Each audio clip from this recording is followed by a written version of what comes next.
Podcastidae, la familia de podcast de ciencia, medio ambiente y naturaleza, te ofrece este programa.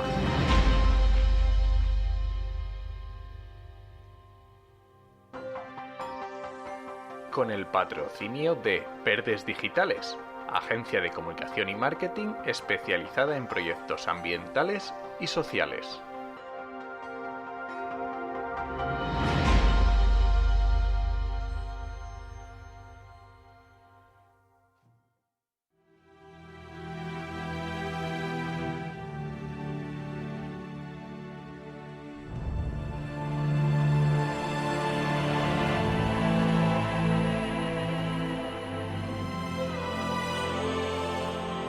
El Atlas de la Biodiversidad, con Álvaro Luna.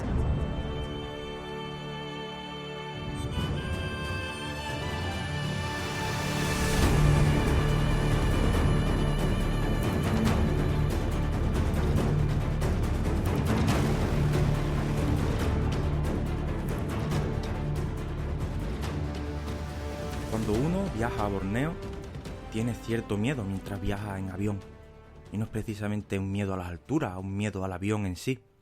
Es tanta la fama, tantas las personas que han visitado Borneo y que te cuentan historias terroríficas sobre lo que se ve desde el avión, que es difícil imaginarse qué es aquello que se ve, que da tanto miedo.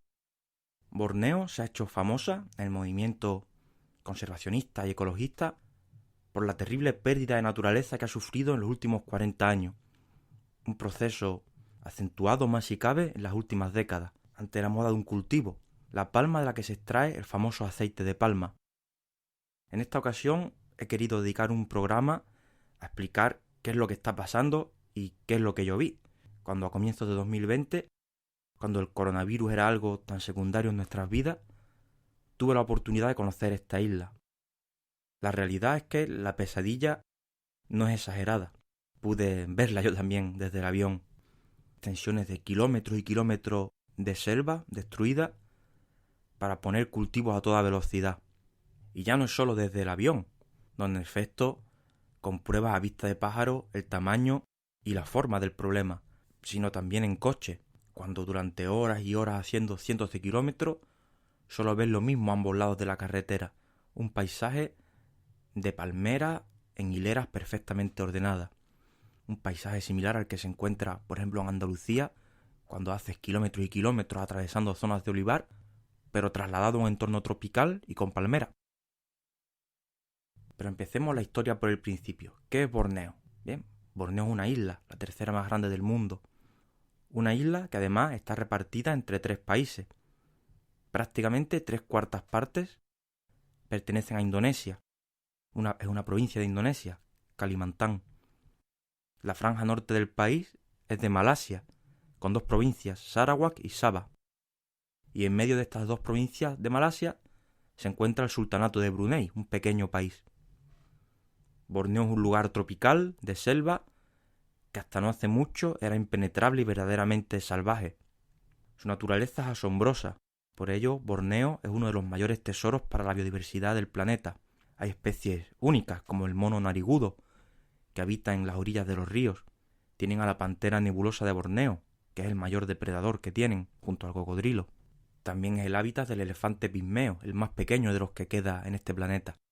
Y como no, quizás lo más conocido por el público, y que también se ha hecho hueco en imágenes y en vídeos virales, Borneo es uno de los últimos hogares para el orangután.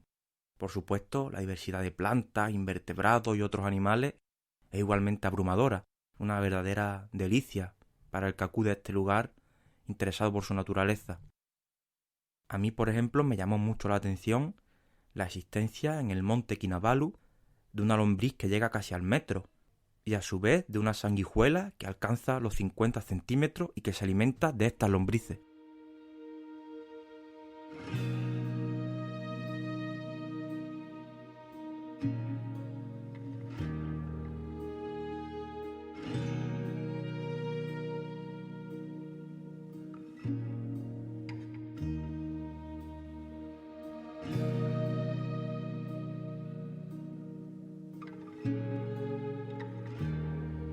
La historia de Borneo en este sentido es similar a la de Madagascar. Son dos de los lugares sobre los que más se habla cuando se habla de impacto negativo del ser humano sobre la naturaleza. En la década de los 50 del pasado siglo XX, Borneo permanecía prácticamente intacta. La destrucción de la naturaleza virgen de Borneo adquirió gran velocidad a partir de los 80, cuando aún les quedaba aproximadamente un 70% de bosque natural. Hay dos actividades que son las principales responsables de este desastre. En primer lugar, la industria maderera, ya que hay que decir, por ejemplo, que Borneo ha llegado a tener la mitad del comercio global anual de madera tropical y, tal y como dije al principio, el famoso aceite de palma, los cultivos de palma, que de un modo u otro son los responsables de la pérdida del 40% de la masa forestal de la isla. Como decía antes, Borneo está dividida en varios países, y esto se nota en el diferente grado de protección que hay en cada zona. La parte indonesia, lo que equivale a decir gran parte de la isla, tiene el récord Guinness de destrucción de hábitat, ya que en el periodo que va de 2000 a 2005 perdieron 1,8 millones de hectáreas de bosque por año. Es la zona peor conservada del país, que yo no pude ver, ya que me centré en la parte de Malasia, y que tampoco sé si quiero llegar a ver. Para que os hagáis a la idea de las cifras en las que nos movemos, la zona de Malasia, que es la que está mejor conservada, apenas conserva naturaleza igualmente. En la provincia de Sarawak solo queda el 3% del bosque originario. Y en Sabah, que son los que más presumen de haber hecho las cosas de otro modo, los que han optado por otro tipo de desarrollo, según ellos, solo conservan el 8% de la naturaleza originaria. Esta es la situación. Productos como el aceite de palma son un negocio muy importante para el sudeste asiático y son un motor económico vital para estos países, al menos a día de hoy. Diferentes industrias, incluyendo la alimentaria, usan este aceite para la elaboración de sus productos. En los últimos años, diferentes campañas ecologistas han sacado a la luz qué empresas famosas son las que usan este tipo de productos como el aceite de palma, responsable de la deforestación de zonas tropicales, y algunas de ellas han renunciado al uso de estos productos y están valorando otras opciones. La realidad es que, más allá de la economía, el monocultivo de palmas, tal y como se ha hecho, arrasando cualquier resquicio de naturaleza, es una continua fuente de polémica. Y los datos a los que hay que atender, entre tantas noticias falsas y tantos sesgos, por un lado o por otro, sirven para cuantificar realmente de qué estamos hablando cuando hablamos sobre el impacto que tiene sobre la biodiversidad la transformación masiva de este paisaje. Por hacernos a la idea, en igualdad de dimensiones, una parcela de bosque tropical puede albergar casi 150 especies de mamíferos y más de 200 especies de aves, mientras que en un monocultivo de palmera llegamos tan solo a las 8 especies de mamíferos y a las 12 de aves. Son cifras devastadoras que asustan, y vuelvo a decir que cuando vas por allí lo compruebas. Yo soy de los que van mirando por la ventana, curioseando a ver qué se ve, y se nota claramente cuando atraviesas zonas de cultivo como prácticamente ves unas pocas especies de palomas y tórtolas y casi poco más, muy lejos de lo que ves en cuanto estás en zonas mejor conservadas. Para que os hagáis a la idea de lo que representa esta deforestación, por cada 100 kilómetros cuadrados transformados de selva en cultivo, se están eliminando las posibilidades de hábitat de 200 orangutanes, casi 30 elefantes, 3 panteras nebulosas y cientos de otras especies más pequeñas. Si volvemos a las cifras del comienzo, con un escaso porcentaje de territorio conservado y que además está sujeto a otras amenazas y fragmentado, no hay que olvidarlo, la conclusión es que hemos confinado a una pequeña parte de la fauna que ha sobrevivido a ciertos enclaves, que no necesariamente reúnen las condiciones para albergar poblaciones viables de algunas de estas especies a largo plazo. Siguiendo con los cultivos de palma, más allá de la destrucción del hábitat, se producen más impactos. Hay animales que, al estar allí, cuando el paisaje se ha transformado, pues siguen estando, no van a desaparecer. Intentan buscarse la vida, intentan persistir en ese entorno, así que quedan pululando por la zona, y muchos de ellos son finalmente cazados para consumo, entre otros fines, o por el simple hecho de no tener animales en una zona de cultivo. Un caso complejo es el pangolín, que además, de hecho, el pangolín es uno de los pocos animales que puede habitar y reproducirse y vivir plenamente en este tipo de paisaje humanizado, pero que como tiene tanto valor en el mercado, ya sea legal o ilegal, de la medicina tradicional china, son cazados para venderlos. Con los elefantes pasa algo parecido. En este caso, son directamente envenenados en la periferia de los cultivos, porque los empresarios o las personas que trabajan en este tipo de cultivo no quieren a este tipo de animales en las inmediaciones de su parcela. Por lo tanto, es fácil imaginar que si ya los monocultivos de palmera de aceite son lugares donde la naturaleza tiene poco espacio, si encima la que queda la rematamos, pues la situación es peor aún.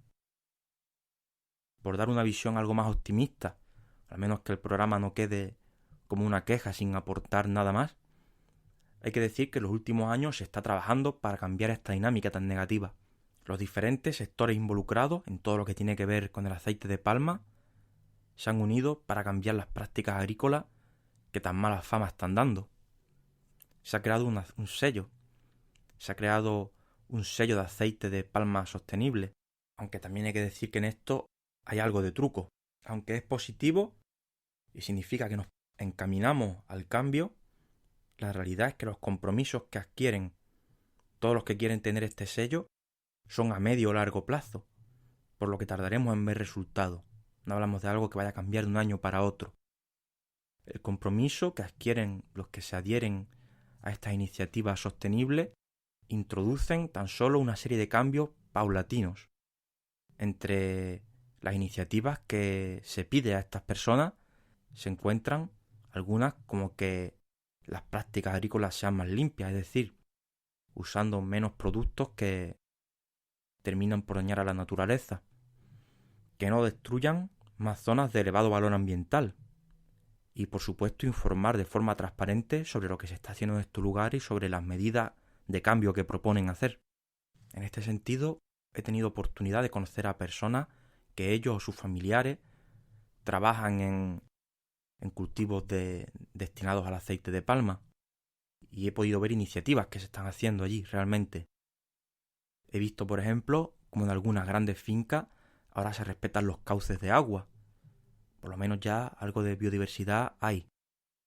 Ya no se mata a la fauna en algunos sitios, se buscan otro tipo de soluciones. E incluso he visto detalles más curiosos como respetar la vegetación, ya no solo la del suelo, sino la que crece sobre las propias palmeras. Es un sitio tropical con muchas plantas epífitas que crecen sobre los troncos, sobre las ramas de otras plantas. Y estas plantas epífitas a su vez retienen humedad y pueden albergar insectos y diferentes animales. Algo muy curioso fue también comprobar cómo en algunos sitios ofrecen visitas nocturnas para los turistas, en coche con unos enormes focos. Estas visitas nocturnas evidentemente no son para ver las palmeras de noche, son para ver fauna. Esto es una manera de obtener dinero por otras vías y que casi obliga a mantener algo de biodiversidad, porque si vas a llevar turistas querrán ver animales y cuanto más interesantes y más mejor. Esta iniciativa además diversifica los oficios en la zona y permite que el dinero a esos pueblos, a esas ciudades, llegue de diferentes maneras.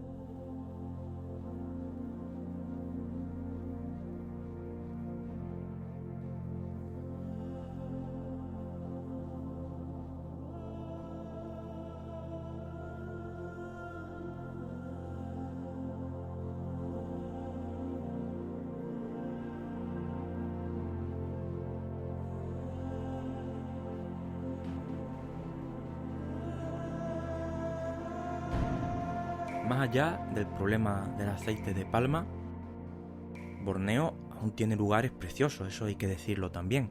Borneo es un sitio que merece mucho la pena visitar.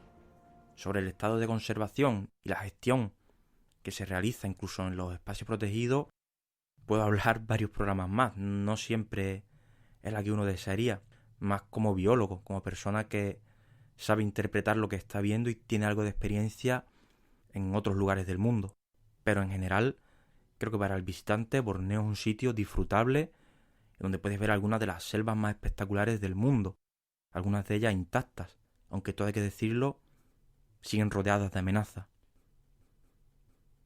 El lugar más destacado puede ser posiblemente Danum Valley, la joya de la corona, la última selva virgen de Borneo, donde sin embargo, hasta prácticamente estar en el corazón del parque, estás oyendo motosierras, talando árboles cerca. Como veis, todo depende de cómo lo mires, pero quiero mostrar esa visión amplia y sin mostrar algo idílico ni tampoco mostrar todo lo negro.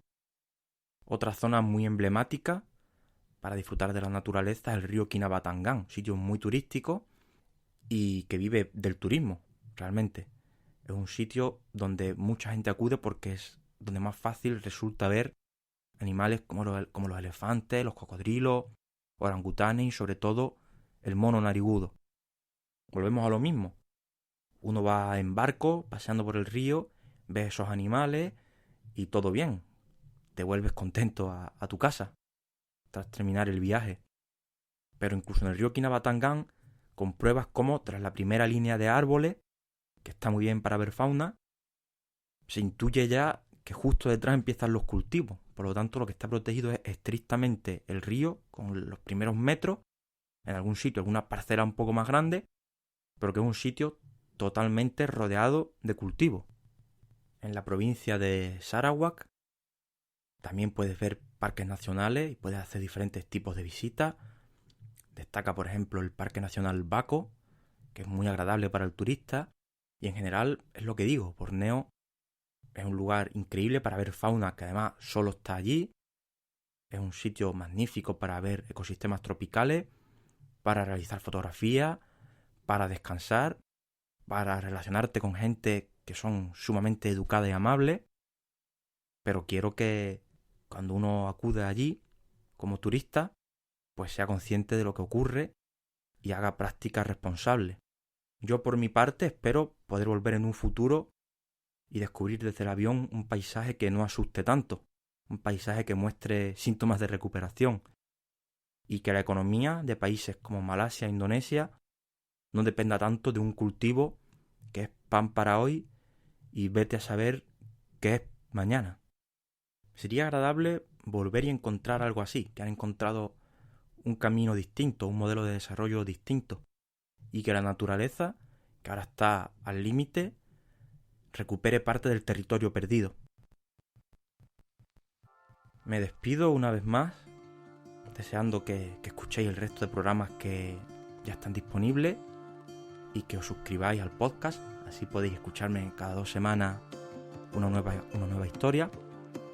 Recordar también que podéis seguirme en las diferentes redes sociales, que en la red de Podcastidae, a la que pertenece este podcast, hay otros magníficos dedicados a otros ámbitos de la ciencia, del conocimiento.